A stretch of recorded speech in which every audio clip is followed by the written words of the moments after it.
नमस्कार। आज हम बात करने वाले एक ऐसे इशू की जो धीरे धीरे बढ़ता है और आपकी मूवमेंट को बहुत ज्यादा इम्पैक्ट कर देता है। आज हम बात कर रहे हैं डी कर्वेन सिंड्रोम की या फिर डी कर्वेन टेनोसाइनोवाइटिस की।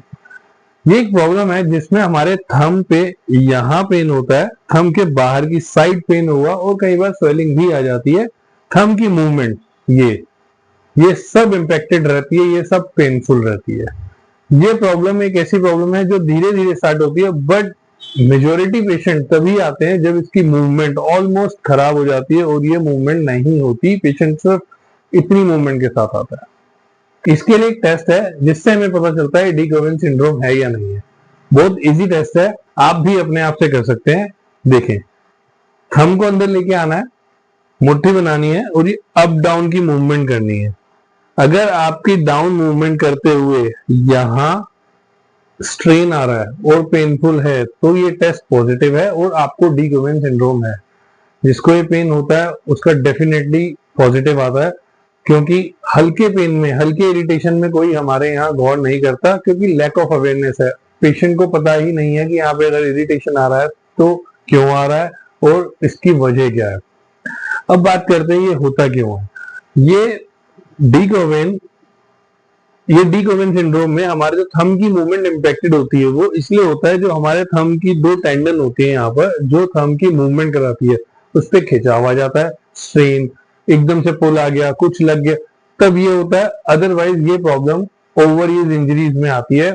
जैसे कुछ लोगों का फोन पे ज्यादा काम रहता है जिसमें हम करते हैं, टाइपिंग का ज्यादा काम रहता है, किचन वर्क ज्यादा रहता है जिसमें हम कुछ बार बार उठाते हैं, जैसे फ्राई पैन उठाना है, ग्लासेस उठाने हैं, जिसमें हम इस मूवमेंट को ज्यादा कर रहे हैं। स्पोर्ट्स प्लेयर्स को होता है जिसमें फॉर एग्जांपल बैडमिंटन खेलना है तो बार बार ये जब शॉट जाता है तो ये कांस्टेंट स्ट्रेन होता रहता है, जिसकी वजह से यहाँ पे जो टेंडन्स होती है, थंब की जो टेंडन्स होती है वो इन्फ्लेट कर जाती है, उन पे स्ट्रेन आ जाता है और धीरे धीरे पेन करने लगता है और मूवमेंट को इम्पेक्ट कर देता है, आपकी मूवमेंट खराब हो जाती है। ज्यादातर जो हमारे पास पेशेंट आते हैं इस प्रॉब्लम के, वो तब आते हैं जब मूवमेंट ऑलमोस्ट खत्म हो जाती है। पेशेंट आता है और बोलता है कि हमारी ये मूवमेंट पेनफुल है, हो ही नहीं रही है, थंब नीचे जाता ही नहीं है, यहाँ पे स्वेलिंग है और यहाँ से जो पेन है वो यहाँ तक आ जाता है। कई बार ये पेन पूरे एल्बो तक भी चले जाता है अगर सीवियर केस है तो। अब हम बात करते हैं इसके ट्रीटमेंट की। ट्रीटमेंट सिंपल है अगर हम अर्ली स्टेज पे करते हैं तो। जब आपको हल्की हल्की इरिटेशन स्टार्ट हो तभी आपको इसका ट्रीटमेंट करना है, तभी हमें ध्यान देना है।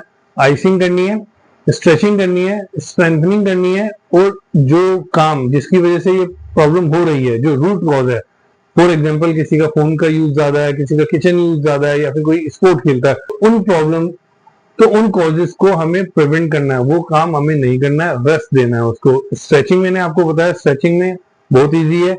थंब का मूवमेंट करना है 1 अप 2 3 4, 1 2 3 4, 1 2 3 4, ये सिंपल मूवमेंट करना है। स्ट्रेंथनिंग मैंने आपको बताया। स्ट्रेंथनिंग कैसे करना है, एक टॉवल या जेल बॉल लेके प्रेस करना है, फिस्ट बनानी है, छोड़ देनी है, बनानी है, छोड़ देनी है। इसमें हमारी थंब की जो टेंडन है उसमें थोड़ी स्ट्रेंथ आएगी। अब ध्यान ये देना है कि स्ट्रेचिंग या स्ट्रेंथनिंग जो भी एक्सरसाइज मैंने आपको बताई वो करते हुए अगर आपको पेन आ रहा है तो वो नहीं करनी है। इसका मतलब ये है कि अंदर इन्फ्लामेशन, जो टेंडन में स्ट्रेन या खिंचाव आया हुआ वो ज्यादा है, उसको अभी साथ में रेस्ट चाहिए, मूवमेंट अवॉइड करनी है। जिस भी एक्टिविटी से आपका ये प्रॉब्लम हुआ है वो रोक देना है। और कई बार ज्यादा प्रॉब्लम के केसेस में थंब ब्रेस आता है, ये इमेज है उसकी, भी यूज करना पड़ता है, जिससे आपका थंब डायरेक्ट सिर्फ ऐसे रहता है, उसकी मूवमेंट ब्लॉक हो जाती है, उससे आराम आता है। धीरे धीरे जब उसमें आराम आएगा तब हम स्ट्रेचिंग और स्ट्रेंथनिंग स्टार्ट करेंगे। स्ट्रेंथनिंग और स्ट्रेचिंग करनी बहुत जरूरी है। रीजन, ये एक ऐसी प्रॉब्लम है जो बार बार आ सकती है, तो रिकरेंट इश्यूज जो भी होते हैं उसमें स्ट्रेंथनिंग अगर हम करें, दोबारा जो बार बार होने के चांसेस होते हैं, अगर हम उसमें स्ट्रेंथनिंग करते हैं, उस दोबारा होने की संभावना है वो कम हो जाती है, रीअकरेंस कम हो जाता है। तो ध्यान दें, स्ट्रेंथनिंग बहुत जरूरी है। अगर आपको ज्यादा पेन है तो कुछ नहीं करना है, ब्रेस यूज करना है, बट जब ब्रेस हटेगा, जब आपको बेटर लगेगा, तब स्ट्रेचिंग और स्ट्रेंथनिंग जरूर करें, जिससे आगे आने वाले टाइम में आपको ये प्रॉब्लम ना हो। इसके अलावा आपकी कोई और क्वेरी हो तो आप कमेंट कर सकते हैं। Thank you.